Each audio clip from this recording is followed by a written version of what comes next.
ብሌሲንግ ማለት መከፈት ብቻ ሳይሆን ለዚህ ነው እንዴ አላት በዓለም ላይ እከፍትልሻለሁ አላትና በዓለም ላይ ሊመጣ ካለው መከራ ደግሞ እጠብቅሻለሁ አላት ማለት ከፋችም ነኝ አለ ጠባቂም ነኝ አለ ይሄ በረከት ይፍሰስባችሁ ጠባቂ ነኝ አላት ደግሞ ምንድነኝ አላት ከፋችም ነኝ እናንተ ስሙኝ እግዚአብሔር ካልጠበቃችሁ ከባድ ነው ይወላችሁ ስሙኝ ለደቂቃ ተራምዳችሁ እዚህ መድረስ አትችሉም አታስታውሱም ኢዮብ ጋር እንደዚህ ያለው ዝም ብሎ ነው እንደሚያመልክህ አለው እሱና የሱ የሆነውን አጥር ሆነዋል አጥር ማለት የኛ ሰፈር እኮ አይደለም ፍጹም ትጠብቀዋለህ ቀና ብላችሁ ስሙኝ በእግዚአብሔር ፍጹም ትጠብቀዋለህ ከዛ እንደዚህ ያለው ሰይጣን እቺ ስሙኝ ከዛ እንደዚህ ያለው እስኪ ትንሽ ልዳብሰው አለ ልዳብሰው እኮ ታውቃለህ እንዲች ነካ አላርገው ያኔ ሰድባል አለ የሰይጣን ነካ ምን እንደሆነ ታውቃላችሁ የሰይጣን ነካ በቦክስ ቢመታው ምን ሊሆን ነው ትንሽ ልዳብስ ማለት ከግር ጥፍሩ እስከ ራስ ጸጉሩ መታው ይላል የሰይጣን ትንሽ ልዳ ከዚህ ክፉ እኮ ነው ያስመለጠን ከዚህ ክፉ እግዚአብሔር ጠበቀን ከዚህ ክፉ አንተ አጨብጭባክ ከዚህ ክፉ እግዚአብሔር ጠበቀን እኔ አንድ እናት አውቃለሁ በጣም መወዳት እናት ነች ሁለት ጡት ያለው ጀበና ነው ይዛ በመስከረም አንድ ጨሌ እንትን ብላ በአምላኳን እንደዚህ ቆማ እንትን ትላለች እና ብዙ ልጆችና ያሳደገቻቸው ልጆች ስላሏት አንዳንዴ ሰዓቱን ስታሳልፍ ይመጣና ከግርግዳ ጋር ያጋጫታል አምላኳ ከዛ ስትሉ ዛፍ ላይ ያወጣታል አምላኳ ከዛም በፍጥነት እንደዚህ መንፈሱ ሳይዛት እንኳን እሷ እኔ ያልወጣም ጎበዛ ያወጣም ትልቅ ዛፍ ላይ ያወጣታል ከዛ በፍጥነት ያወርዳትና ሙሉ ሽቶ እኮ መርዝ እኮ ነው ሙሉ ሽቶ ያስጠጣታል እሳት ብድግ ያረገና እሳት ያስበላታል ወንድሜ ስማኝ ምን የሆነች ደቂቃ የሆነች ሰከንድ ላይ ትእዛዙን ስላልፈጸመች የኛ አምላክ እኮ እንደዚህ አይደለም የሚያጋጭ አይደለም የሚምር የሚራራ የሚጠብቅ አራ ጨብጨቦለት ሩሩ አምላክ አለ ደግ አምላክ አለ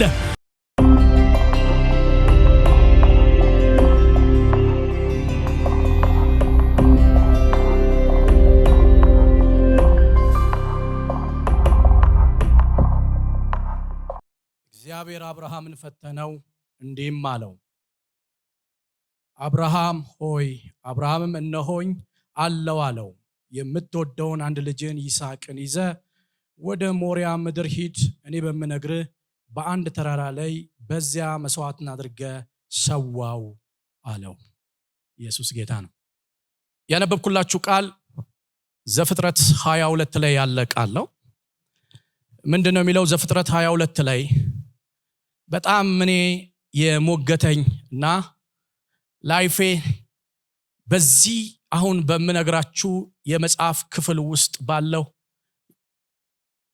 መንፈሳዊ ስታንዳርድ ላይ ቢደርስ ደስ ይለኛል ወደዛም መንገድ እየሄድኩ እንደሆነ ይሰማኛል ምንድነው የሚለው ከዚያም ነገር በኋላ እግዚአብሔር አብርሃምን ፈተነው ይላል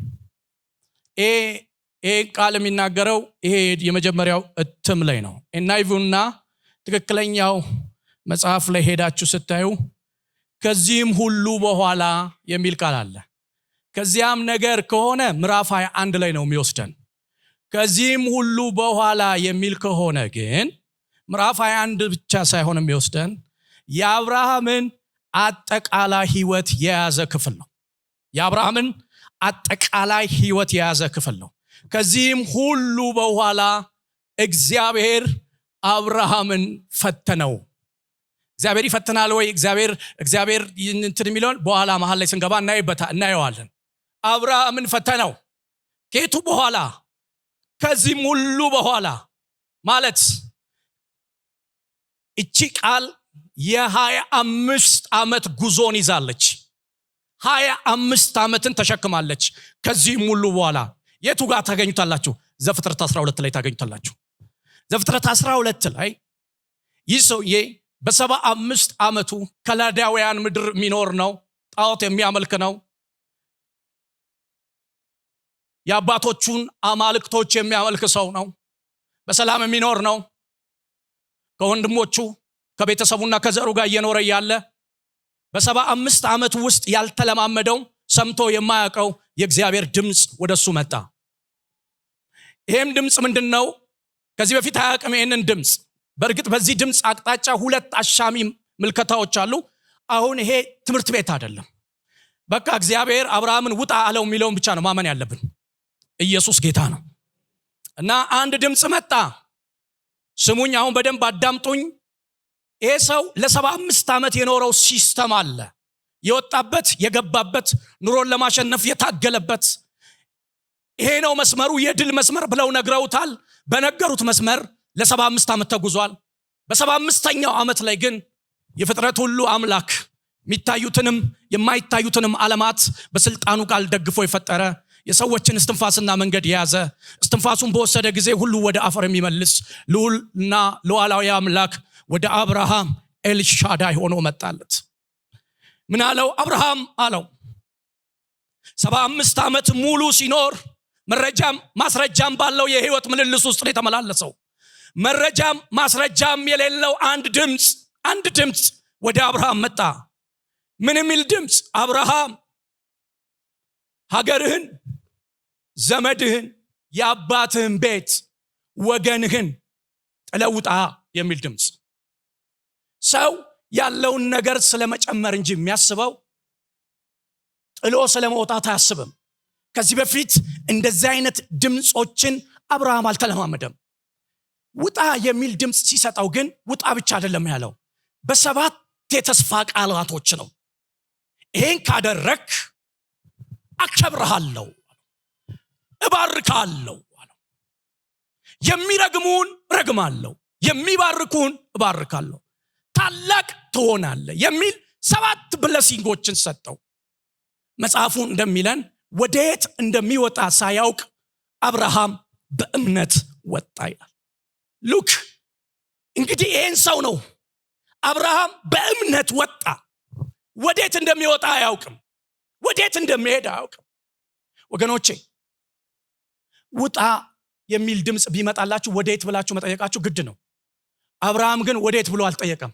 ድምፁ አንዴ ነው የመጣው ለሆነች ደቂቃ ነው፣ ለሆነች ሰከንድ ነው። ሰከንድ ውስጥ ተስፋ ቃሉም ውጣም የሚል ቃል መጣለት። ይሄ ተስፋ ቃል በአብርሃም ህይወት የሚፈጸመው ምን ሲሆን መሰላችሁ? የተስፋውን ቃል ሲይዝ ሳይሆን ለዛ የተስፋ ቃል እርምጃ ሲወስድ፣ ሲራመድ፣ ሲንቀሳቀስ ይሄ ተስፋ ቃል በሱ ህይወት ይፈጸማል። እና አብርሃም ወጣ ይላል። ሲወጣ ግን አሟልቶ አልወጣም። ምንድነው እግዚአብሔር ያለው መሰላችሁ? ከሀገርህ፣ ከዘመድህ፣ ከአባት ቤት ተለይተህ ውጣ፣ እኔ አንተን ብቻ ነው የምፈልገዋል። ግን ሲለው የሐዋርያ ስራው ላይ የዘገበው እስጢፋኖስ አባቱን ታራን ያመጣል። ዘፍጥረትን የጻፈው ሰውዬ ደግሞ ሎጥን ያመጣዋል። ውጣ ሲለው 2 ነገር አስቸገረው። ወጥቷል፣ ለእግዚአብሔር ተስፋ ቃል በትክክል ወጣ። ወዴት እንደሚወጣ ሳያውቅ ወጣ። ቀጥ ብለው ድምፁን ይዞ ወጣ። ድምፁን አባቱ አድርጎ፣ ድምፁን ሀገሩ አድርጎ፣ ድምፁን ዘመዱ አድርጎ፣ ድምፁን ወገኑ አድርጎ ከለመደው ሲስተም ከተለማመደበት ህይወት ድንኳኑን ከተከለበት መሰረት ነቀለ። ለዚህ ድምፅ፣ ለዚህ እግዚአብሔር ድምፅ ነቀለና ለእግዚአብሔር ጥሪ ምላሽ ሰጥቶ ወጣ። ሲወጣ ግን ታራንና ሎጥን ይዞ ወጣ። እነዚህ 2 ሰዎች ደግሞ አስቸጋሪ ሰዎች ናቸው። ታራ ማለት ደግሞ ያሻል ማለት ነው። የሚያሻውን ይዞ ወጣ። ሎጥን ደግሞ መሸፈኛ ነው። እና ባይብል እንዲህ ይላል፣ ልክ ዘፍጥረት 12 ላይ እየወጣ ከነዓን ጋር ሲደርስ የከነዓን ህዝብ በዛ ምድር ላይ ነበሩ ይላል። እዛው ከነዓን ውስጥ እያለ እግዚአብሔር ሲስተሙ ባለበት ብቻውን ላለው ሰው እንዲህ ያለው፣ ይሄ ምድር ለአንተና ለዘርህ እሰጣለሁ አለው። የኛ ነው የሚሉ እኮ አሉ ወገኖቼ። ሁልጊዜ አሸናፊው ከታች ያለው ሳይሆን ከላይ ያለው ነው። አረ አንድ አማኝ አሜን ይበለኝስ። እግዚአብሔር ዘፍጥረት 12 ላይ ይሄን ተናገረው። ተመልከቱ፣ ውጣ የሚል ድምፅ ከተደላደለበት ህይወቱን በቀና ከመራበት ለ75 ዓመት ከተጓዘበት የህይወት ስርዓት አስወጣውና ሲወጣ ልክ እንደወጣ ድምፁን የማይመስል ነገር ዘፍጥረት 12 ላይ ገጠመው። ካስታወሳችሁ ዘፍጥረት 12 ላይ ወደ አዜብ አካባቢ ደረሰ። ሲደርስ ረሃብ ሆነ። ታስታውሳላችሁ? ረሃብ ሲሆን ወዴት ሄደ? ወደ ግብፅ ሄደ። ረሃቡን ለማሸነፍ ለማቆንጀት ወደ ግብፅ ሄደ። እንግዲህ የወጣው ድምፅ ሰምቶ ነው። ሰው ድምፅ ከሰማ በኋላ ሊያጋጥመው የሚገባው ነገር አለ፣ የተባለ ነገር አለ። ታላቅ ትሆናለህ፣ ነገስታት ካንተ ይወጣሉ፣ የምትባርከውን እባርካለሁ፣ የምትረግመውን ረግማለሁ ያላለው ነገር የለም። ነገር ግን የገጠመውና የሰማው ይለያያል። ወደ ግብፅ ሲመጣ ሲደርስ ረሃቡ ግብፅ ወሰደው። እግዚአብሔር አይደለም ግብፅ የወሰደው፣ ረሃብ ነው። ረሃብ ግብፅ ሲወስደው ቦርደር ላይ ሲደርስ እንዲህ አለ። ፊቱን ወደ ሚስቱ አዞረና ሚስቴ ሳራ አላት፣ እንግዲህ አስቡ እሱ የ75 ዓመት ነው እሷ የስንት ዓመት ሰው ልትሆን እንደምችል አስቡ እየሰማችሁ ነው እንዲህ አላት አንቺ ቆንጆ ስለሆንሽ አላት በአንቺ ምክንያት እንዳይገሉኝ እህቴ ነች ልበል አለ ተስማምተው ገቡ ገና ቦርደር ላይ እያለች ውበቷ ቤተ መንግስት ተደባደበ እሷ እኮ ሞያሌ ቦርደር ላይ ነው ያለችው በምሳሌ ስነግራችሁ ቤተ መንግስት ስለ ውበቷ ነገሩት ለንጉሱ ለፈርዖን አመሰገኑት ይላል በፍጥነት በብዙ ደብዳቤ የማይከፈት ቤተ መንግስት ተከፈተ ለሱ በብዙ ቀጠሮ የማይከፈት ቤተ መንግስት ተከፈተ ስለሷም ታላላቅ ስጦታ ተሰጠው ይላል ተመልከቱ አሁን ከዚህ ሁሉ በኋላ የሚለውን ላሳያችሁ ስለፈለኩ ነው ተሰጠው እህቴ ነች ስላለ እና እንደዚህ ያሉት በቃ እህት ግን እኛ ጋር ትቆር አንተ አማቹ ነን አሉት አብርሃም የዛ ቀን እንዲህ ብሎ መቼም አይቀበልም እንዲህ ያለ ነው እንደ ሆስተስ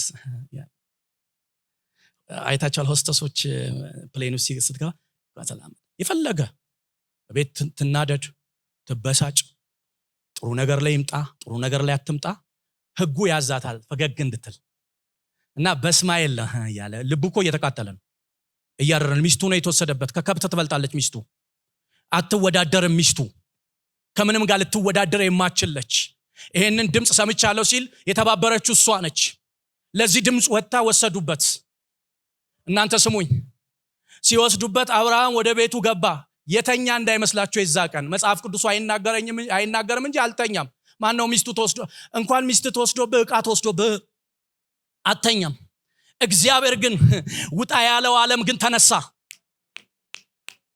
ወንድሜ ስማኝ አብርሃም ሰራዊት የለውም የሰራዊት ጌታ ግን አለው አራ አንድ አማኝ አሜን ይበል እስኪ አብርሃም ሰራዊቶች የለውም የግብጽ ንጉስ ሰራዊቶች አሉት ሰራዊቶች ያለ ያንን ቤተ መንግስት እግዚአብሔር መታ ገባው ፈርዖን እንዴት ሚስትን እህቴ ነች ትላለህ አለው በዚህ እግዚአብሔርን መፍራት የለም አለው ትገሉኛላችሁ ብዬ ነው አለ ወንድሜ ስማኝ እህቴ ስሚኝ የወጣለት ዓለም አብርሃም ቢሳሳት እንኳን ስተተን ከኔ ጋር ትጨርሳለህ ብሎ ጠላት ጋር ግን ተዋጋለት ጠላት ጋር ግን መታለት ጠላት ጋር ግን አሸነፈለት ዘፍጥረት 12 ይሄ ሆነ ዘፍጥረት 13 ደግሞ ተስፋው ቃል እንደገና መብቀል ጀመረ ዘፍጥረት 13 ምድር ጠበበችው ይላል ድንኳናቸውን ይልና በቤቴልና በአዜብ ተከሉት ይላል እናንተ ስሙኝ ምድር ሁሉ ጠበበችው በከብት በወርቅ ያልተደረገለት ነገር እግዚአብሔር ፕሮቫይድ ማድረግ ጀመረ ኃያልነቱን ለምን ታዞት ስለወጣ ለታዘዘው ደግሞ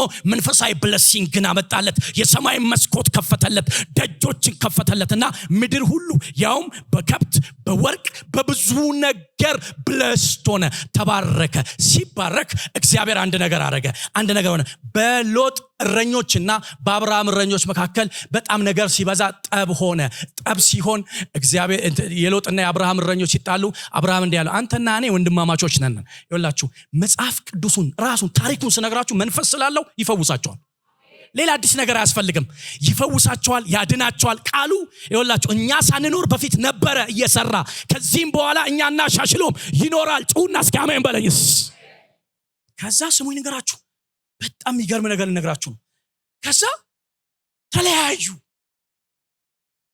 አንተ የፈለከውን ውሰዳለው እኔ እኮ እግዚአብሔር ይገርመኛል አብርሃም ስለ እግዚአብሔር ያለው እምነት የፈለከውን ውሰድ ሲለው ሎጥም አይኑን ሲያቀና እንደ እግዚአብሔር ገነት የሆነችውን ሰዶምን አያት ውሃ የተሞላችውን መረጠ አብርሃም ምራጩን ያዘ ሎጥ ሄደ አብርሃም ምራጩን ሲይዝ እግዚአብሔርም ተገለጠለት ይላል አየ ትክክለኛ ቦታ ላይ ሲሆን እግዚአብሔር ተገለጠለትና እንደዚህ ያለው ይላል አሁን እግዚአብሔር የሚናገረው ነገር አብርሃም ድንኳኑ ስለሆነ ድንኳኑ መሸከም አይችልምና አብርሃም ወደ ሜዳ ውጣለው ሄላው ወደ ሜዳ ውጣለው ምን ላይ ቆሞ ምራጭ ላይ ቆሞ የወደቀ በሚመስለው ነገር ላይ ቆሞ ምርጡን ሌሎች ወስደው ምርጡን ሌሎች ይዘው አብርሃም የሚያምነው በምርጥ አያምንም አብርሃም የሚያምነው በሰማው ድምጽ ነው የሚያምነው በሰማው ድምጽ ነው የሚያምነው ዛሬም እነግራችኋለሁ ምንም ነገር እጃችሁ ባይኖር እኔ ከናንተ ጋር ነኝ ያለውን የሚለውን ድምጽ ካመናችሁ ሲዋጋላችኋል ያሸንፍላችኋል አንድ አማኝ ጮህ አሜን ይበለኝስ አብርሃም ስማኝ እግዚአብሔር መጣና እንዲያዘለው ሰሜን አለው ምስራቅና ምዕራብ ደቡቡን አለው። አያውቅም እንዴ? ያውቃል። ተመልከት አለው። የአብርሃም ችግር ምስራቅ፣ ሰሜን፣ ምዕራብ፣ ደቡብ የሚለውን አይደለም መመልከት ነው። ተመልከት አለው። አብርሃም መመልከት ጀመረ። ሰጥቻለሁ አለው። ሰማይ አለው ከዋክብቶችን አሳየው ሲለው ሰጥቻለሁ። ምድርን ያለው ሲለው አሸዋውን ሰጥቻለሁ። አንተ አለው። እግዚአብሔር የሚለው አንድ ሳይሰጠው ነው ይሄንን የሚያወራው። አቤት እግዚአብሔር! አንድ ሳያሲዘን ብዙ ያወራናል፣ ብዙ ይነግረናል፣ ብዙ ይለናል። እሱ አይሳሳትም። እሱ ካለ አሜን ይባላል። ጮሁና አሜን በለስ። ከዛ እኔ ይሄ ቃል ብዙ ጊዜ ድሮ ይባርከኝ ነበር። ቀጥሎ ያለውን ቃል ብዙ ጊዜ አላነበብም። ማታ ግን እያጠናው አንድ ነገር ገባኝ። ምን ገባኝ መስላችሁ? ከዛ እግዚአብሔር ይሄን ሰጥቻለሁ አለው። አሜን አለ አብርሃም። አሜን እያለ ያለ እንደገና እግዚአብሔር መጣና ይልና ሰጠው ባልኩ ቦታ ላይ ተንቀሳቀስ አለው። እንደ ራስ እንድትቀበለው ዝም ብለህ ቁጭ እንዳትል አለው። ተንቀሳቀስ አለው። ምስራቁ ላይም ደቡቡ ላይም ሰሜኑም ላይ ምዕራቡም ላይ መንቀሳቀስ ጀምር። እንደ ራስ አክት ማድረግ ጀምር። እኔ ብያለሁ አለ። ከኔ ወጥቷል አለ። ስትይዘው አይደለም ያንተም የሆነው። እኔ ያልኩ ጊዜ ነው። እኔ ያልኩ ሰዓት ነው። ዛሬ በኢየሱስ ክርስቶስ ስም ሰማይ እንደዚህ ያንቀሳቅሳችሁ አለው አብርሃምን። አብርሃም ስሙኝ፣ ይሄንን ተቀበለ። አሁን ልንገራችሁ፣ የአብርሃም ህይወት ውስጥ የድል ህይወት አለ፣ የውድቀትም ህይወት አለ። ብዙ ማሳያችሁ ነገሮች አሉ። ከዛ ወደ ትምህርቱ መጣላችኋል፣ ወደ ሐሳቡ መመለስላችኋል። እና አብርሃም ተንቀሳቀሰ። ለምን ተንቀሳቀስ? አሁን ያሳየው ብቻ አይደለም፣ ማየት ብቻ አይደለም፣ ተራመድበት፣ ግባበት ሲለው ድንኳኑን ነቀለ ይላል። ከዛ በኬብሮን ላይ እንደገና አሰፋ። ለምን? የሚያግዘው ሲለየው የሰማው ሊያግዘው መጣ። ስማኝ፣ እኔ ከእናንተ ጋር ነኝ ያላችሁ የሰማችሁት የሚያግዟችሁ ቢለዩ የሰማችሁት ሊያግዛችሁ ይመጣል። አንድ አማኝ እስኪ ጮህ አሜን ይበለኝስ። ኦይ ከዛ ሳትሉም አብርሃም ኬብሮን ላይ ተቀምጦ እያለ 5 ነገስታት ምዕራፍ 14 ላይ ሰዶምን የተለያዩ ከተሞችን እያሸነፉ የብዙ ዓመት ምርኮ ይዘው መጣው ሰዶምን ገልብጠው ሲሄዱ አብርሃም ሰማ ይላል። አንድ ወሬ፣ አንድ ሰው ሮጦ ወንድሙ ንብረቱ እንደተወሰደ ወንድሙ እንደተማረ ወጣ ይላል። ታውቃለህ? ስማኝ ንገርክ፣ 300 በቤቱ የተወለዱትን ይዞ መጣና ያንን 5ቱን ነገስታት አሸንፎ ተመለሰ። መንገድ ላይ መልከጼዴቅ አገኘው። ለመልከጼዴቅ አስራት አወጣለትና ከዛ የሰዶም ንጉስ ጋር ሲደርስ የሰዶም ንጉስ በቤቴ የተወለዱትን 300ዎቹን ብቻ ስጠኝ፣ ይሄንን በሙሉ ውሰደው ሲለው አብርሃም እንዲህ አለው፣ አልወስድም አለው። እንኳን ለወስድ ቀርቶ የጫማ ማሰሪያ እንኳን አልወስድም። ለምን መሰል አለው፣ ነገ በእግዚአብሔር ቦታ አብርሃምን ባለጠጋ አደረግኩት ትላለህ። እኔ ባለጠጋ መሆን አይቀርም፣ የእግዚአብሔርን ቦታ ግን አትይዝም። እኔ ያለሁበት ማለት ያለበት አንድ ብቻ ነው። እኔ ያለሁበት፣ እኔ ነኝ ያገዝኩት፣ እኔ ነኝ የረዳሁት፣ እኔ ነኝ ያሻገርኩት። ያንደረደርኩት እንድትል አልፈልግም። የእግዚአብሔርን ወንበር እንድትይዝ አልፈልግም። በጌታ በኢየሱስም ልባርካችሁ። ይሄ መንፈስ በእናንተ ላይ ይፍሰስ። በፍጹም አለው፣ በፍጹም እኔ ማምነው አለው የዘፍጥረት 12ቱን ጌታ ነው ውጣ ያለኝ። ከዚህ በፊት ሰብቼው ማላቀው ድምጹን ያለማመደኝ ጌታ አለኝ። የጫማ መሰሪያ ነገ በእግዚአብሔር ቦታ እንደውም ልንገር፣ እጄን አለ ወደ ሰማይ አምላክ እንዳላነሳ፣ እጅህን ወደ ጎን፣ እጅህን ወደ ምስራቅ ወደ ምዕራብ እንዳነሳ በፍጹም አንድ እጅ አለኝ ማነሳለት እየሰጠኝ የማይጸጸት እየሰጠኝ የሚባርከኝ እንደገና የሚሰጠኝ በጌታ በኢየሱስም ይሄ እጅ በቤታቸው ይኖር። እንግዲህ ይሄ በዚህ ዘመን ቢሆን ቢቢሲ፣ አልጀዚራ፣ ሲኤንኤ፣ የኢትዮጵያ ኢቲቪ ይዘግበዋል። ለምን 5 ነገስታት ነው የመጣው በ300 ሰው። ዓለም እንደዚህ አይነት ታሪክ ሰርታ አታውቅም። በታሪክ ውስጥ ግባ 305 ነገስታት እንዴት ይመጣል? እግዚአብሔር ታዲያ 15ኛው ምዕራፍ ላይ መጣና አብርሃም አለው። እንግዲህ ተመልከቱት፣ ይሄንን አብርሃም ከዘፍጥረት 12 በኋላ አሳፍሮታል? አላሳፈረውም። ጠላት ሲይዝበት እየመታለት፣ ኢየሱስ ጌታ ነው። ትንሹ ነገር ምድሪቷን ሲሞላለት 5 ነገስታቶች ሲመታ እንዲያሸንፍ እያደረገው። ከዛ ዘፍጥረት 15 ላይ መጣና አብርሃም አለው። አቤት ሲለው እኔ ለአንተ ጋሻ ነኝ። ሄላላላላ ሞቶሳባወር እግዚአብሔር ጋሻው የሆነ ሰው ይኸውልህ ስማኝ፣ ብዙዎች ሊወድቁ ይችላሉ። ዘመን ተሻግረው የሚያልፉ አቅም የሚኖራቸው እግዚአብሔር ጋሻ የሆናቸው ነው። እስኪ አንድ አማኝ ጮህ አሜን ይበለኝስ። እኔ ለአንተ ጋሻ ነኝ፣ ዋጋህም እጅግ ትልቅ ነው አለው። እናንተ አብርሃም በብዙ ስኬትና ድል ውስጥ ቢሆንም ግን የህይወት ክፍተት ነበረበት። አሁን ስሙኝ፣ ይሄንን አብርሃም እስካሁን ዝም ብሎ 15ኛው ምዕራፍ ላይ ጋሻክ ስለሆንኩ ነው 300ዎቹ አይደለም እንዲያሸንፉ ያደረኩት። 300ዎችን ቁጥሬን እንደ ሚሊዮን ያደረኩት ሰራዊትን ድምጽህን ያደረኩት እኔ ነኝ ሲለው ተንበርክኮ ተደፍቶ አዎ ጌታ ሆይ አንተ ነህ ያደረከው አንተ ነህ ማለት ሲገባው አንተ አብርሃም ውስጥ የሚጮህ ነገር አለ። ለካ አብርሃም ደስታው ሙሉ አልሆነም። ከብትም ቢኖረው ወርቅም ቢኖረው ምንም ቢኖረው እንደዚህ አለ። ታውቃላችሁ አብርሃም እግዚአብሔር ሆይ ያለ ልጅ ቀረው አለ። አየ ክፍተት አየ ምንም ነገር ቢኖር ውስጥ ዋና የምትለው ጥያቄ ካልተመለሰ በስተቀር ደስታክ ሙሉ አይሆንም። አብርሃም እየተመጻደቀ አይደለም፣ የውስጡ ጥያቄ አልተመለሰም። አንድ ነገር ሰምቷል፣ ታላቅ ትሆናለህ ብሎታል። ተስፋ ብቻ ነው ያለው። የታላቅነቱ ምልክት ግን በሱ ላይ እየታየ አይደለም። ያለ ልጅ ቀረው አለውና የቤቴ መጋቢ ኤሌዘር ሊወርሰኝ ነው አለ። አብርሃምን ተመልከቱት። ምን ልትል ፈልገህ ነው ፓስተር ጆሲ? ልላችሁ የፈለኩት ነው ኤሌዘር ምን አይነት ሰው መሰላችሁ? ኤሌዘር እኮ ስማርት እኮ ነው። ሰው ክፍተት ካለበት አይደለም ሰው ጋር እግዚአብሔር ጋር ያማሃል። እየሰማችሁ ነው? ኤሌዘር ማለት የአብርሃም ታማኝ ባሪያ ነው። በጣም ታማኝ ባሪያ ነው ኤሌዘር ይኸውላችሁ ዓለም የሌላትን ነገር ኤሌዘር ጋር ታገኛላችሁ። ጥሩ ሁለተኛ ሆኖ የሚኖር ነው። ዓለም ጥሩ ሁለተኛ የላትም። ኤሌዘር ደግሞ ጥሩ ሁለተኛ የቤቱ መጋቢ ነው። አንድ እርምጃ አብርሃምን አልፎት ለመሄድ የማይፈልግ ነው። ደስታውን በራሱ ላይ ያላደረገ በአባቱ በአብርሃም በጌታው ላይ ያደረገ ለልጁ ሚስት ሲያመጣ ካስታወሳችሁ በታላቅ ግብዣ በታላቅ እልልታ በታላቅ እንትን አይደል እንዴ ተቀበሉት። ከዛ ጥቂት ጊዜ ቆይ ብላ ጠጣ ሲሉት ኖ አለ። የጌታዬ ልጅ ይጠብቃል አለ። አየ አብርሃም ኤሌዘር ማለት በሆነ ሰፈር ውስጥ በመሰጡት ደስታኛ አይሆንም። ኤሌዘር ደስታው ጌታው ጋር ነው፣ አብርሃም ጋር ነው። ይህንን ሰው ያማው እንደዚህ ያለው ያለ ልጅ ቀረው የቤቴ መጋቢ ኤሌዘር ሊወርሰኝ ነው አለው። እግዚአብሔር ደግሞ እንዲህ ያለው እንደዚህ ያለው አብርሃም አለው አቤት ኤሌዘር አይወርስም። እንደውም ልንገርህ ከጉልበት የሚወጣው ምን ይላል? በኢየሱስ ክርስቶስ ስም ተናገር እንጂ ምን ይላል? እስኪ ተናገሩ። ምን ይላል አለውና እሱ አንዴ የለኝም አይደል ያለው። እኔ ላንተ ጋሻ ነኝ ብሎ ከርስ አውጥቷል ላይ ዘባረቀው። ሲዘባርቅ እግዚአብሔርም እንዲህ ያለው ዘርክ አለው። የሱ ባልሆነበት ምድር አንድ የሌለውን ሰው ስለ ዘር ያወራዋል። ለ400 ዓመት ባሪያ ይሆናል አሉ። በብዙ ወርቅ በብዙ ከብት በጸናች እጄ በተዘረጋች ክንዴ ይዤ ይወጣል። አንተ ስለ አንድ ነው እንደ የምትጠይቀኝ? እኔ የማየው ዘርህን ነው። ከነገር መጀመሪያ የነገር መጨረሻን የማውቅ እኔ አምላክ ዘርህን እየተመለከትኩ ነው አለ። ስማኝ ንገር፣ ዛሬም ነግርሃለሁ በኢየሱስ ስም እንደዚህ አይነት የእግዚአብሔር ድምፅ ዘርህን የምታይበት ድምፅ እግዚአብሔር ይምጣልህ። አሁን ይሄ 15ኛው ምዕራፍ ነው። 16ኛው ምዕራፍ ላይ ግን ሳራ ደከመች ማለት በ85 ዓመታቸው ከስንት ዓመት በኋላ? ከ10 ዓመት በኋላ እንዲህ አለችው። አብርሃም አለችው ተስፋው ለአንተ እኮ ነው አለችው እንጂ እኮ ለእኔ አላለኝም። አንተ ነው የሰማው። ምናልባት እግዚአብሔር የኔን ስለዘጋ እየሰማችሁ ነው። በልጅ ያስበን እንደሆነ ከግብፅ ወዳገኘናት ወደ አጋር ግባ አለችው።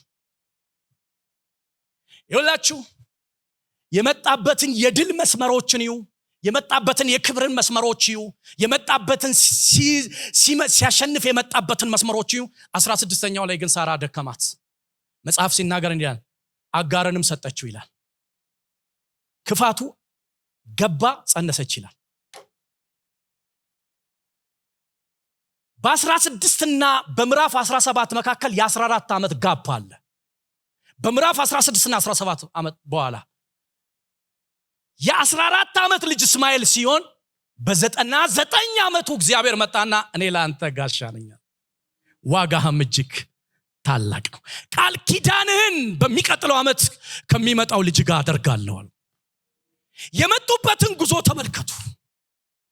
ከዛ በኋላ አሁን ወደ ዋናው ሐሳብ እየመጣሁላችሁ ነው።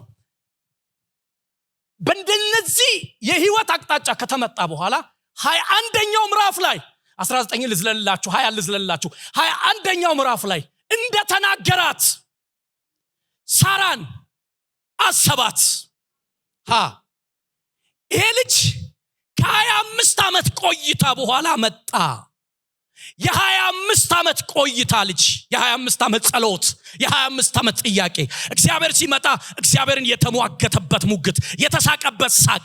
ሶስቱ ሰዎች ሲመጡ የዛሬ ዓመት ሚስት ትወልዳለች የተሳቀበት የ25 ዓመት ጥያቄ በ21ኛው ምዕራፍ ላይ እግዚአብሔር አሰባት። ከዛ ሳትሉም እዛ ቤት መዝሙር ተከፈተ።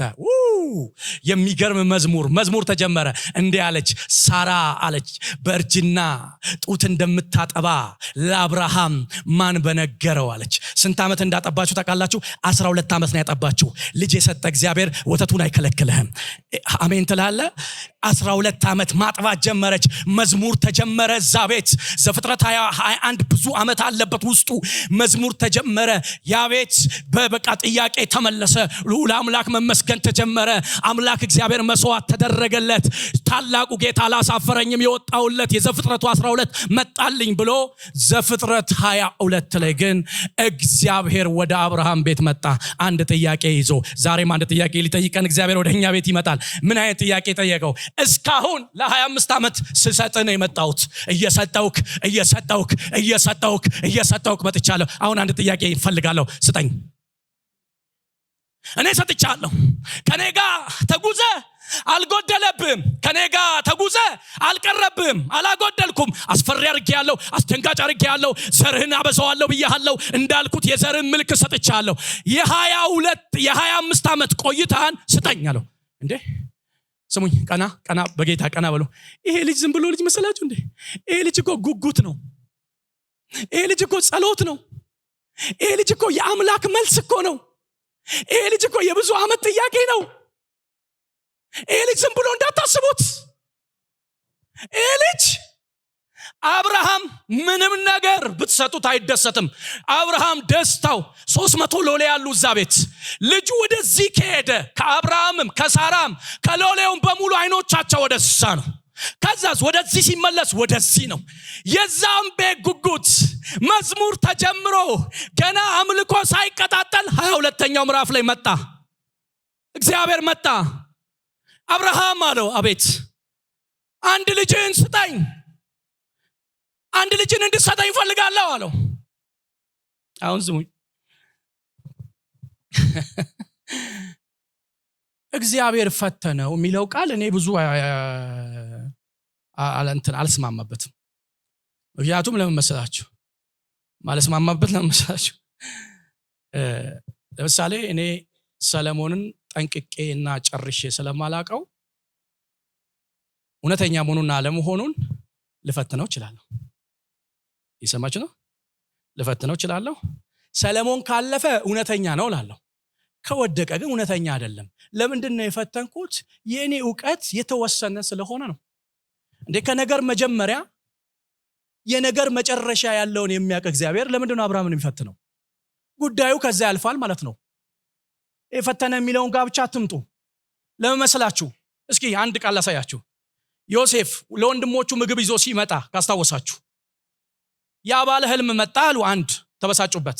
አባትየው ልብስ ስለለበሰ ህልምም ስለነገረ ተናደዱበት። ጉድጓድ ውስጥ አሉት። ጉድጓድ ውስጥ ለምን ጣላችሁት ብላችሁ ብትጠይቋቸው እነዛ 12ቱ ልጆች ዮሴፍ ክፉ ወሬ መጥቶ ለያዕቆብ ነግሯል። ስለዚህ የኛ ተቃራኒ ሆኖ ነው የሚሄደው ነው የሚሉት። በዚህ ከዙ ነው የሚሉት። ለምን ሸጥከው ብትሉት፣ ለምን ሸጣችሁት ብትሉት በዚህ ምክንያት ነው የሸጥነው ነው የሚሉት። ግን በእግዚአብሔር ዓለም ቋንቋ እውነቱ ያ ነው ወይ ነው? እውነቱ ያ ነው ወይ ካላችሁኝ አይደለም ነው። የት ታገኙላችሁ? ዘፍጥረት 15 ላይ ዘር ብሎታል። ስለዚህ ዮሴፍ ግብጽ ሲገባ የእግዚአብሔር መስመር የፍቃዱ ምክር ተዘርግቷል። ወደዛ ነው እየሄደ ያለው። ወደ እግዚአብሔር ዘላለማዊ ፕሮግራም ውስጥ ነው እየሄደ ያለው። ስለዚህ ዮሴፍ ሲገባ አይደለም እግዚአብሔር የማያውቀው። ዮሴፍ ሳይመጣ ማን እንደሚገባ ያውቃል። ሙሴ ሳይመጣ ነው ማን እንደሚያወጣቸው የሚያውቀው። ስለዚህ አብርሃም እግዚአብሔር እያለ ያለው ፈተነው ማለት ምን ማለት ነው? ከዛ ያለፈ ነገር አለ ማለት ነው። ከዛ የዘለለ ነገር አለ። አንድ እግዚአብሔር አብርሃም ቤት የፈለገው ነገር አለ። አብርሃም ቤት የፈለገው የእግዚአብሔር ጥያቄ እናንተ ቤት ይገኝ። አንድ አማኝ ጮህ አሜን ይበለኝስ። አንድ እግዚአብሔር የፈለገው ነገር አለ። ተመልከቱ፣ እነዚህ አሁን ማነሳላችሁ ሶስቱ ነጥቦች ኢየሱስ፣ ጳውሎስና አብርሃም ጋር የተገኙት። ይሄ ስፒሪቹዋል ትልቅ ስታንዳርድ ነው። መንፈሳዊ ስታንዳርዶቻችሁ ሲበስሉ ስታድጉ የምትኖሩለት የህይወት ስርዓት ነው። የምትኖሩለት የህይወት ስርዓት ነው። እናንተ ሕያው ናችሁ የማትኖሩበት እሱ በእናንተ ሕያው ሆኖ የሚኖርበት ዓለም ነው። ይስሐቅን የሰጠው ማን ነው? አረ ንገሩ። የጠየቀውስ ማን ነው? ሰጥቶ ይጠይቃል። አዎ ሰጥቶ ይጠይቃል። ሰጥቶ ይጠይቃል። አዎ ሰጥቶ ይጠይቃል። ለምን ጠየቀው? ከአብርሃም አንድ ነገር የፈለገው ነገር አለ። ምን እንደሆነ ታውቃላችሁ? ሲጠይቀው እግዚአብሔር ከአብርሃም ቤት 3 ነገር ፈልጓል። ሲጠየቅ አብርሃም እንዲህ አለ። ምን አይነት መልስ መለሰለት? በማለዳ ፈጥኖ ተነሳ የሚለው በማለዳ ፈጥኖ ተነሳ ይላል። ከሳራ ጋር አወራ የሚል ቃል የለም። በማለዳ ፈጥኖ ተነሳ፣ ለመስዋዕቱም የሚያበቃውን እንጨትን አዘጋጀ፣ አህያና 2 ሎሌዎችን ይዞ ተነሳ ነው የሚለው። ምን እያለ እንደሆነ ታውቃላችሁ? አብርሃም ምን እያለ እንደሆነ ታውቃለህ? አንተ ከፈለክ እያለው ነው። አንተ ከፈለክ 25 ዓመት የጮኩበት ከሱ በፊት የነበርከው አንተ ነህ። ከኔ ጋር ከይስሐቅ አንተ ትቀድማለህ። ከይስሐቅ አንተ ለመቀድመው አንተ ፈልጋል አምላኬ ያለው። አንተ ከፈለክ ለአንተ የሚከለከል ነገር የለም። ልባርካችሁ። እንዲህ አይነት መነካት እግዚአብሔር ፈልጎ እናንተ ቤት ምንም አይጣጩና እስኪ አሜን በለኝስ። አብርሃም ልጁን ነው የፈለገው። ዛሬ እኮ ሌሊት ይመጣና የጌታ መንፈስ ይፈልጋል። ፈልጋለሁ ተነስ ሲል ብርድ ነው ትላለህ፣ ብርድ ነው፣ ዝናብ ነው ትላለህ፣ ቅዝቃዜ ነው ትላለህ። ተነስ ከኔ ጋር ጊዜ እንድትሰጠኝ እንድታሳልፍ ፈልጋለሁ። አብርሃም ቢመጣ በእውነት ብዙ ያሳጣናል። ምክንያቱም አብርሃም እንዲህ አለ፣ አንተ ከፈለግ አለው፣ አንተ እኔ ቤት ፈልግ አለው። የዘፍጥረቱ 12 ጣዖት የማመልከው ሰውዬ በብዙ አማልክቶች ስደናገር የነበርኩት እውነተኛው አምላክ እኔ ነኝ ብለህ የተገለጥክልኝ አምላክ፣ የተዘጋውን ማዕፀን የከፈትክ አምላክ፣ ሙት የሆነውን ነገር ሙት ከሆነው ነገር የሰጠኸኝ ጌታ፣ አንተ ከፈለክ ለአንተ የሚከለከል ነገር የለም። ልባርካችሁ በጌታ በኢየሱስ ስም። እግዚአብሔር የሚፈልገውን ህይወት በእናንተ ዓለም ላይ ይታይ። ይሄ ቃል ማጋ ታገኛላችሁ መሰለኝ። ይሄ ህይወት ይሄ አብርሃም አንተ ከፈለክ ያለው ህይወት ማጋ ታገኛላችሁ መሰላችሁ። ኤፌሶን 3 ዓመት ተኩል ተቀምጧል። ጳውሎስን ታስታውሳላችሁ። ጳውሎስ አርበኛ ነው፣ ጀግና ነው። 15000 ማይልስ ነው የተጓዘው። በ15000 ማይልስ ጉዞ ውስጥ 8000 ማይልሱን በእግሩ ነው የተጓዘው። 8000 ማይልሱን የተጓዘው በእግሩ ነው ለወንጌል ስራ። ጳውሎስ ሌላ ዓለም የለውም። የደማስቆ ጌታ በብርሃን ከመታው በኋላ ስማኝ፣ ገማልያ ስር መማሩ፣ በ8ኛው ቀን መገረዙ፣ የቢንያም ነገድ መሆኑ፣ የአብርሃም ዘር መሆኑ፣ ከሰው የሚበልጥበት ያለው ነገር እንደ ጉድፍ ቆጥሮታል። ለሱ ትልቅ የሞተና የተነሳ የትንሣኤ ጌታ አለ። ሞቱን ተሸክሞ የሚዞርለት ጌታ አለ። እና ምን እያልከኝ ነው ካላችሁኝ፣ ኤፌሶን ላይ 3 ዓመት ተኩል ካገለገለ በኋላ አንድ አጋቦስ የሚባል አስገራሚ ነብይ ነበር እዛ ቤተክርስቲያን ውስጥ። ጳውሎስ ራሱን ሊፈትሽ ቶሌት ሄዶ እያለ ቀበቶን ጥሎ ነበር ሄደው። ጳውሎስ አጋቦስ እጁና እግሩን አሰረና የዚህ ሰው ቀበቶ አለ፣ የዚህ ሰው እንትን አለ፣ በኢየሩሳሌም እስራት ይጠብቀዋል አለ። እስራት ይጠብቀዋል የሚል ድምጽ መጣ እና በኤፌሶን ያሉ በሙሉ ረፍ አሉት፣ እንዳታረገው አሉት። ጳውሎስ ምን እንዳታቃላችሁ የመጀመሪያ መልሱ ነፍሴ ስለ ጌታዬ እንደማትከብር እንደ ከንቱ ነገር ቆጥሬያታለሁ። ዓለም አይደለችም ከንቱ ለኔ አለ። ሰይጣን አይደለም ከንቱ ለኔ አለ። የዚህ ዓለም ይሄ እኛውን መውደቅና በመነሳት ውስጥ በማድረግና ባለማድረግ ውስጥ እግዚአብሔርን በመበደልና ባለመበደል ውስጥ ያለነው ህይወት ላይ አይደለም እሱ ያለው። ስታንዳርዱን ተመልከቱ። ነፍሴ አትከብርም አለ። ነፍሴን እኔ ውስጥ አላከብራትም አለ። እኔ ዓለም ውስጥ የሚከብረው የበራ አለ፣ የደማስቆ ጌታ። ግንበኞች የናቁ ድንጋይ የማዕዘን ራስ ሆነ፣ ይሄውም በዓይናችሁ ፊት ድንቅ ነው የተባለ የናዝሬቱ ኢየሱስ። አንድ አማኝ እስኪ አሜን ይበለኝስ። ነፍሴ አትከብርም አለ። ምን እያለ ነው? እንደ አብርሃም እሱ ከፈለገ አለ ሁን የሚለኝን ለመሆን ቅንጣት ያህል ደግሜ አላስብም አለ። ለእግዚአብሔር የሚጠየቅ ጥያቄ በሙሉ እኔ ዓለም ላይ ይመለሳል። እግዚአብሔር እኔ ቤት መልስ አያጣም። ለባርካችሁ እናንተ ቤት እግዚአብሔር መልስ አይጣ። ወገኖቼ እንድታከብሩት እንድትድኑ ብቻ አይደለም የጠራችሁ፣ እንድታከብሩትም ጭምር ነው። ስትጸልዩ እንዲህ ብላችሁ ጸልዩ አይደል የሚለው? ስምህ ይቀደስ። ስምህ ይቀደስ ቋንቋ ብቻ አይደለም። አብርሃም ያረጋው ነገር ይሄንን ነው። አንተ ከፈለካለው እሺ ቆይ እሺ ልንገራችሁ እሺ ሰዋ አይበቃም? ለምን የ3 ቀን መንገድ ሞሪያም ሄደ ሰዋ ለምን ይለዋል? ትንሽ ስለ ሞሪያም ልንገራችሁና የ3 ቀን መንገድ ለምን እንዳለው ነው የምነግራችሁ። አያችሁ አብርሃምንና ጳውሎስን። ጳውሎስ ዓለም ውስጥ ከጌታ በቀር የሚነሳ ነገር የለም። እንዲህ ይሁንላችሁ እናንተ ዓለም ውስጥ ይላችሁ። ጳውሎስ አንድ ጊዜ ደነገጠ። ምን በሚለው የደነገጠ መሰላችሁ? ኢሳይያስ ላይ አንድ ቃል አለ፣ ድንግል ትጸንሳለች የሚለው። ይሄ ቃል አስደነገጠው። ሌላ ነገር ብትሉት አይደነግጥም። ከድንግል የተወለደው ልጅ አስደንግጦታል። ወደ ዓለም የመጣው ብርሃን እሱ አስደንግጦታል። ጳውሎስ ዓለም ውስጥ ምንም ነገር አይሮጥም። ምንም አውራ ብትሉት ማውራት አይችልም። የሚያወራው ኢየሱስን ነው። ወሬያችን እሱ ይሁን። ለዚህ ነው ዳዊት ዙፋኑን ይዞ የሰውን ሥራ አፌ እንዳያወራ ፍቃዴ ነው አለ ሲል ምላሴ ጽድቅን ሁል ጊዜ ምስጋናን ይናገራል አለ። ምላሳችንን ሰማይ ውሰደው። ኧረ አማን ጨው አሜን ይበልሽ። ሞሪያም ይሄ ተራራ ለምንድን ነው እግዚአብሔር የመረጠው ብዬ መጽሐፍ ቅዱስን ሳገላብጥ የሁለተኛ የዜና ካሌን የጻፈው ጻፊ ምን ብሎ ነው የሚያስቀምጠው? ሞሪያምን ሰለሞን የሰራበት መቅደስ ቦታው ነው ይላል።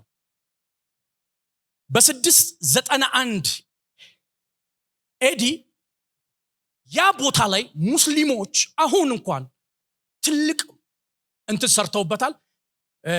እንደ ክብ አይነት ሞል ሰርተውበት በዛም አብርሃም የሰዋበት ድንጋይ መሃል ላይ አለ። እዛ ጋር ሂድ ሲለው እግዚአብሔር ፕሮግራም ነበረው። ስለሚሰራው መቅደስ እግዚአብሔር እያመለከተው ነው። አሁን አንድ ነገር ልንገራችሁ። አብርሃም አንተ ከፈለክ ብቻ አይደለም ያለው። የ3 ቀን መንገድ ሂድ ሲለው ምን ማለት መሰላችሁ? ፍጹም መታዘዝ። ክርስትና በመታዘዝ ህይወት ላይ ተመሰረተ ነው። ፍጹም መታዘዝ። ስማኝ፣ እንጨት ይዞ እሳት ይዞ 25 ዓመት የጠበቀውን 25 ዓመት የጠበቀውን ሲሄድ ሐሳብ አይመጣበትም? ተው ረፍ አይለውም እንዴ? ይለዋል እኮ።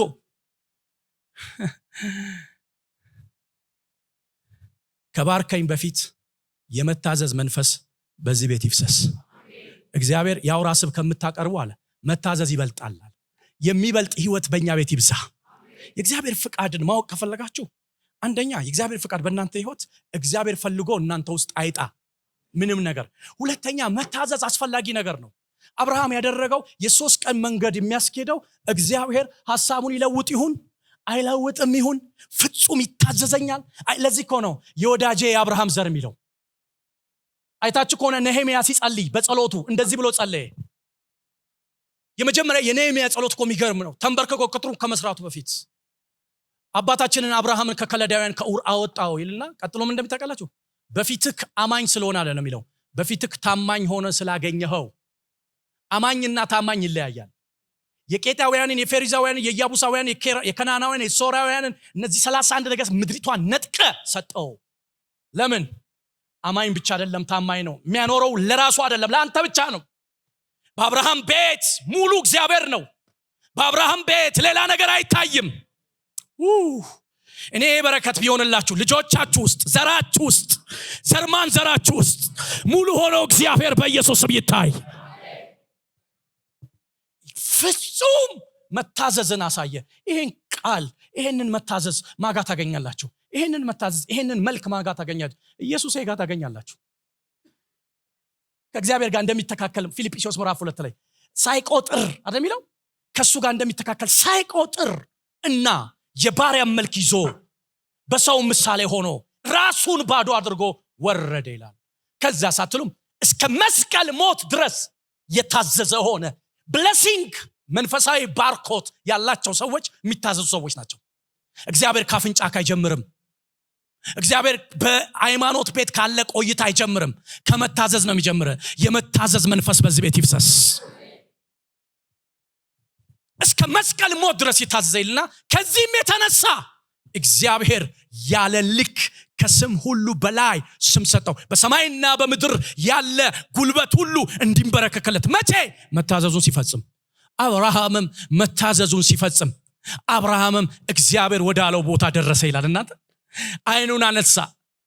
ከዛ እንደዚህ ያለ ሎሌውን እናንተ አያው እዚህ ይቅር እኔና ልጄ ሰውተን እንመለሳለን። ጉጉቴን የጸሎቴን መልስ ናፍቆቴን ረሃቤን ለእግዚአብሔር አይከለከልም። ከፈለገ ፈልጓል። በቃ ከሱ አይበልጥም። እሱ ነው የሚቀድመው፣ እሱ ነው ትልቅ፣ እሱ ነው የበላይ፣ እሱ ነው እውነተኛ፣ እሱ ነው ዳኛ፣ እሱ ነው ጌታ ብሎ አብርሃም ልጁን ይዞ ልክ ሲንቀሳቀስ የልጁን ጨዋነት ተመልከቱ። በኢየሱስም ልጁ እስከዛ ድረስ ምንም ያላለው ልክ ከሎሌዎቹ ጋር ሲለይ አባትየው በጣም ስለመሸመገለ ልጁ አንድ ጥያቄ ጠየቀ። በጣም መሰረታዊ ጥያቄ። አባ አለው ሁሉ ነገር አለው፣ በጉ ሴት አለው።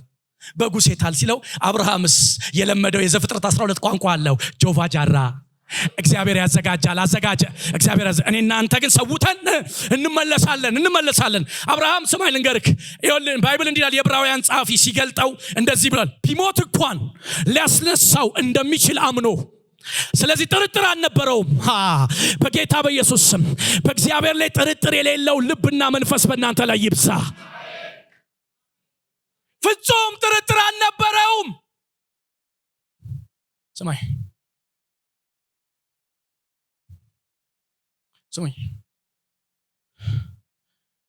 እግዚአብሔር እንዲባረካችሁ ትፈልጋላችሁ? በጠባቡ በር ለመግባት ተጋደሉ። በመታዘዝ መንፈስ ሂዱ።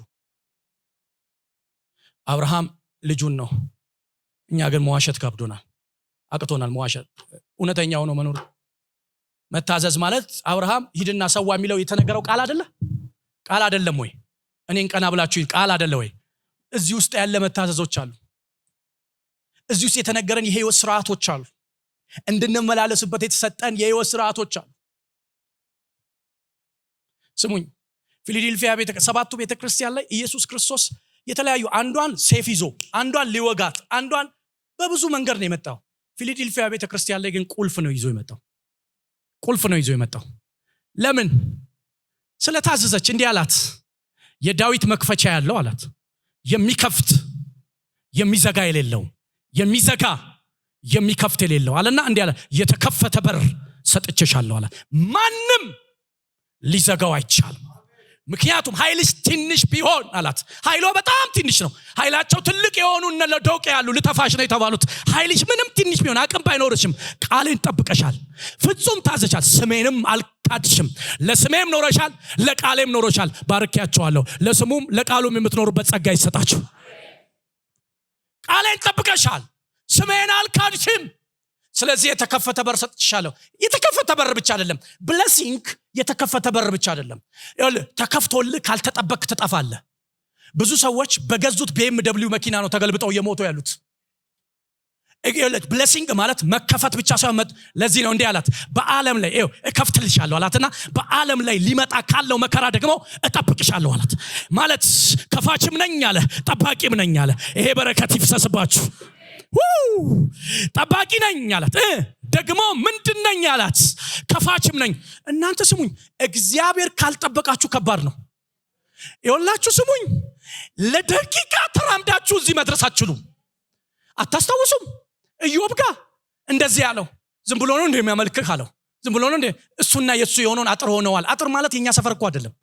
ፍጹም ትጠብቀዋለህ። ቀና ብላችሁ ስሙኝ፣ በእግዚአብሔር ፍጹም ትጠብቀዋለህ አለ። ከዛ እንደዚህ ያለው ሰይጣን፣ እቺ ስሙኝ፣ ከዛ እንደዚህ ያለው እስኪ ትንሽ ልዳብሰው አለ። ልዳብሰው እኮ ታውቃለህ፣ እንዲች ነካ ላርገው፣ ያኔ ሰድባል አለ። የሰይጣን ነካ ምን እንደሆነ ታውቃላችሁ? የሰይጣን ነካ በቦክስ ቢመታው ምን ሊሆን ነው? ትንሽ ልዳብስ ማለት ከግር ጥፍሩ እስከ ራስ ጸጉሩ መታው ይላል። የሰይጣን ትንሽ ልዳ ከዚህ ክፉ እኮ ነው ያስመለጠን። ከዚህ ክፉ እግዚአብሔር ጠበቀን። ከዚህ ክፉ አንተ አጨብጭባክ፣ ከዚህ ክፉ እግዚአብሔር ጠበቀን። እኔ አንድ እናትን አውቃለሁ፣ በጣም መወዳት እናት ነች። 2 ጡት ያለው ጀበና ነው ይዛ በመስከረም አንድ ጨሌ እንትን ብላ በአምላኳን እንደዚህ ቆማ እንትን ትላለች። እና ብዙ ልጆችና ያሳደገቻቸው ልጆች ስላሏት አንዳንዴ ሰዓቱን ስታሳልፍ ይመጣና ከግርግዳ ጋር ያጋጫታል አምላኳ።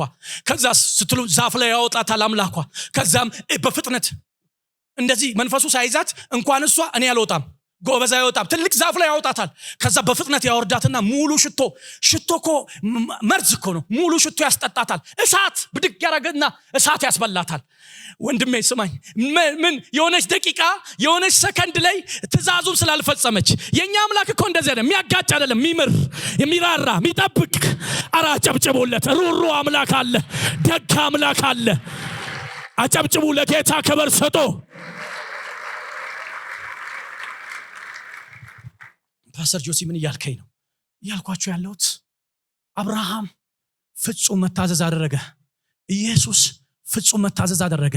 ፊላዴልፊያ ቤተክርስቲያን ፍጹም መታዘዝ ለተቀበለችው ዓለም አደረገች። ስለዚህ ቁልፍ ሰጥቼሻለሁ። ማንም አይዘጋም ማለት ሟርተኛ አይዘጋ፣ ደጋሚ አይጸፋ፣ ትልቅ ሰው አይዘጋ፣ ትንሽ የአቅማቸውን ያህል ቢመጡም የአቅሜን ያህል ስለተከፈተ አራሜን በሉ። ማንም አይዘጋው። ምን እንደው ታውቃላችሁ? አሁን እዛ ጋር በር አለ። ከዛ ፕሮግራም እንዳለቀ ቢና ትቆልፈዋለች። ኢየሱስ ጌታ ነው። አሜን በሉ። በቃ ይቆለፋል። ማንም አይዘጋውም። ግን እንደዛ አይደለም። በሩን ይዞት ሄዷል እግዚአብሔር። በር የለውም። ስለዚህ ሟርተኛ ይመጣ መዝጋት አይችልም። እግዚአብሔር የበሩን ደጅ አጥፍቶበታል። ይኸውላችሁ ለዚህ አንድ ነገር ልንገራችሁ። ጠላት ምን እንደሚፈልግ ታውቃላችሁ? ጠላትም እግዚአብሔርም ዋና መያዝ የሚፈልግ በር ማለት መውጫና መግቢያ ማለት ነው። የሰዶም ከተማ ህዝብ መጡና ምኑን ያዙት ይላል? በሩን ያዙት። በሩን ከያዙ የሚፈልጉትን ነገር ያገኛሉ። እንዲህ ያሉ በሩን ይዘው ሰዎች ወደ አንተ ገብተዋል አሉት እና አውጣቸው እንድረስባቸው አሉ። በር ነው ወሳኝ። ከዛ እንዲህ አለ፣ አይ ወንድማያውቁ ሴቶች አሉ አለ። አታስታውሱም? ወንድማያውቁ እነሱ ልስጣችሁ፣ ከጣራዬ ጥላ በታች ገብተዋል፣ በፍጹም ይሄን አደርግ ዘንድ አይገባም። ታገሉት ይላል። እንዴ ከተማ ነው የመጣው፣ ምን በር ያታገላቸዋል? ግድግዳውን አያፈርሱም።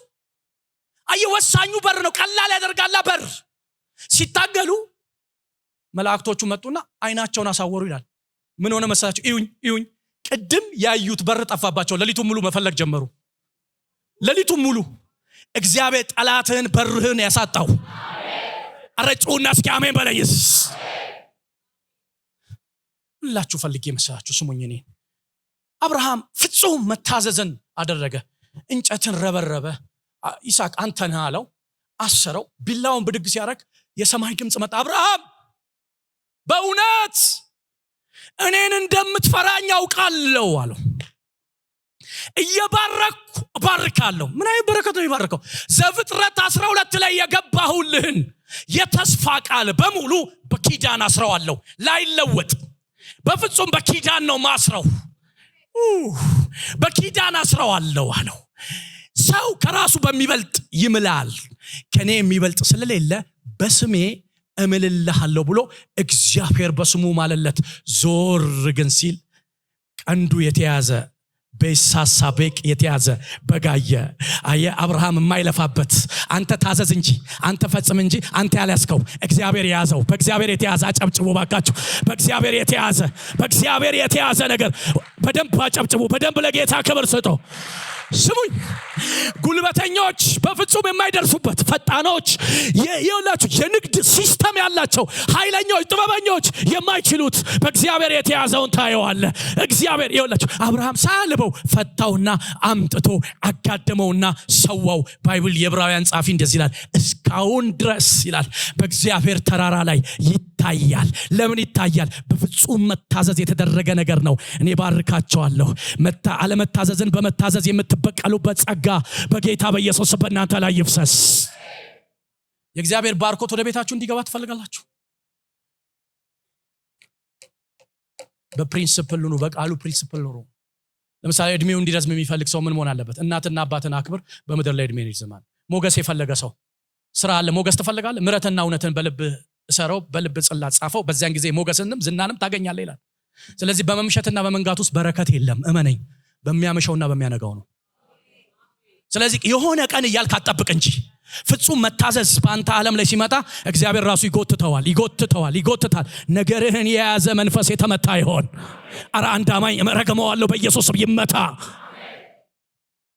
ሁለታችሁም 2 ደቂቃ ልውሰድባችሁ። 2 ደቂቃ በቃ 2 ደቂቃ ጨርሻለሁ። ግን 6 ደቂቃ አልታመንኩም፣ ይቅርታ አድርጉልኝ። 2 ደቂቃ ልውሰድ። ሶስተኛው ልስጣችሁ። አንተ ከፈለክ ብሎታል። ፍጹም መታዘዝን አሳይቶታ ለምን ጠየቀው? እቺን ነው እግዚአብሔር ይፈልገው። በቃ እቺን ብቻ ነው። ምን እንደው ታውቃላችሁ? 25 ዓመት አይደለ ይጮህ? እየሰማችሁ ነው? 25 ዓመት አይጮህ? ጉጉት አይደለ? ናፍቆት አይደለ? ይስሐቅ ከእግዚአብሔር ጋር እኩል ሆኖ እዛ ቤት እየተራመደ ነው። እግዚአብሔር ደግሞ ደባል አይፈልግም። ምን እያለው ሊሰዋው ሲያጋድመው አንተ ከፈለክ ብቻ አይደለም ፍጹም መታዘዝ አንተን የሚበልጥ እኔ ቤት የለም ነው። አንተን የሚበልጥ እግዚአብሔርን የሚበልጥ ምንም ነገር ከሌለ በመካከላችን ማንም ሰው ኢየሱስን አይከደውም። ዴማስ እኮ ይህችን ዓለም የወደው የሄደው እኮ ያቺ ዓለም በልጣና አንተን የሚበልጥ እንደ ላይፋችሁ ወደዚህ ደግ ወደዚህ ስፒሪቹዋል ይኸውላችሁ ደረጃችሁ ከፍ ይበል። አንተን የሚበልጥ እኛ ቤት የለም። በጌታ በኢየሱስ ስም እጃችሁን አንሱ። የመጨረሻ እጃችሁን አንሱ። ይሄ በረከት በእናንተ ላይ ይፍሰስ።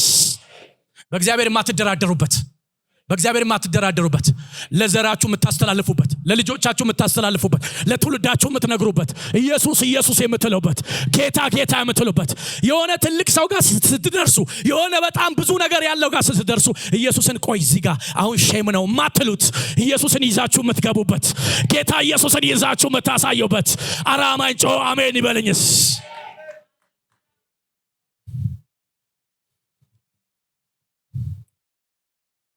ስሙኝ፣ በላይፋችሁ ላይ እግዚአብሔር ከበለጠ ምንም ትልቅ እናንተ ፊት አይኖርም። ትልቁ እሱ ብቻ ነው። ለማንም አሰግዱ። ለዚህ ነው እነ ሲድራቅ እነ ሚሳቅ እነ አብደናጎም እቺን የመጨረሻ ልንገራችሁ በጌታ በጌታ ይኸውላችሁ እነ ሲድራቅ እነ ሚሳቅ እነ አብደናጎም ቀንደ መለከቱ ሲል እሳቱ እየነደደ ነው። ንጉሱን ከዚህ በፊት ንጉሱ ላይ ያመጹ ደግሞ አጽም አለ ተከመረ። ያ ማለት እንዲህ የምትሆኑት መጨረሻችሁ ይሄ ነው እያለ ነው። ፍጥረት በሙሉ አይሁድም ሳይቀር ሁሉም ሲሰግድ 3 ሕፃናቶች ቆሙ። ለምን እንደታዩ ታውቃላችሁ? የታዩ ስላልሰገዱ ብቻ አይደለም። ፍጥረት ሲሰግድ እነሱ ስለቆሙ ነው። ስለቆሙለት ነው። ስለቆሙለት። ዛሬ ሰጋጅ በዝቷል። እባርካቸዋለሁ። ለእግዚአብሔር የሚቆም ሰራዊት እዚህ ቤት ይወለድ። ቆሙለት ነው አሉ። እኔ ስሙኝ ወገኖቼ፣ የተነኩ ሰዎች ለእግዚአብሔር ይቆማሉ ነው አሉ። ቆሙለት። ያ ሁሉ ሕዝብ ሲጋደም እነሱ ለልዑል አምላክ ቆሙለት። አንሰግድም አሉ። የምንሰግድለት አለ አሉ። አስመጧቸው። እኛ ላቆምነው ምስል አሉት። እኔ ላቆምኩት ምስል አልሰገዳችሁ። ንጉሶ ያሉት በዚህ ነገር ደግመህ ትጠይቀን ዘንድ አይገባህም አሉት። ማስፈራሪያ አይደለ? አምላካችን ያድነናል። ባያድነንም አንሰግድልህም። ምን እያለው መሰለህ? ብንኖርም አምላክ ነው፣ ብንጠፋም አምላክ ነው። መኖራችንም መጥፋታችንም አምላክነቱን አይለውጥብንም። ለምን ይኸውልህ አንንጨረጨርም? ኖርንም አመድ ለምን አንኖርንም? እሱ አምላክ ነው። ደግሞ ያድነናል። ባያድነንም የኛ አምላክ ነው፣ አይካድም። አጨብጭቡልታ። ለጌታ ክብር ስጡ።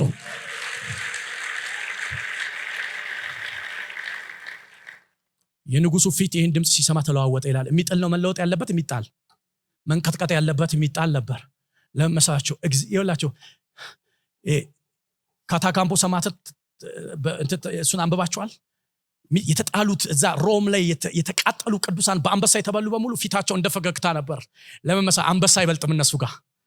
የሚሞቱለት ዓለም ነው የሚበልጠው። በኢየሱስ ክርስትናችን ወደዚህ ይደግ። እስኪ አማኝ ጮህ አሜን ይበል። እናንተ ቤት እግዚአብሔር ከበለጠ ዛሬም ኢየሱስ ይባላል፣ ነገም ኢየሱስ ይባላል፣ ተነጎዳም እድገት ያለወጠው ህይወት፣ ጓደኛ ያለወጠው ህይወት፣ ምንም ነገር ያለወጠው ህይወት እስከ ሽበሽምግልናችሁ እሱን ይዛችሁ የምትሄዱበት ጸጋ በእናንተ ላይ ይፍሰስ። በጣም አንድ ኔሮ ወደደውና እንደዚህ ያለው ጠራውና፣ አንድ በጣም የእምነት አባት ነው። እንደዚህ ያለው በቃ አንተን ብቻ ልማርክ፣ ግን የምትለውን ነገር ተው፣ አንተ ሸጋ ባህሪ ነው ያለ ሲለው፣ ለ85 ዓመት ያላስቀየመኝን ኢየሱስን ዛሬ ላስቀየመው አይገባም አለው። እየሞትኩ ብኖርለት ይሻለኛል እየኖርኩ ከምክደው አለው። እግዚአብሔር እናንተ ቤት ይብለጥ። ተነስተን እንጸልይ።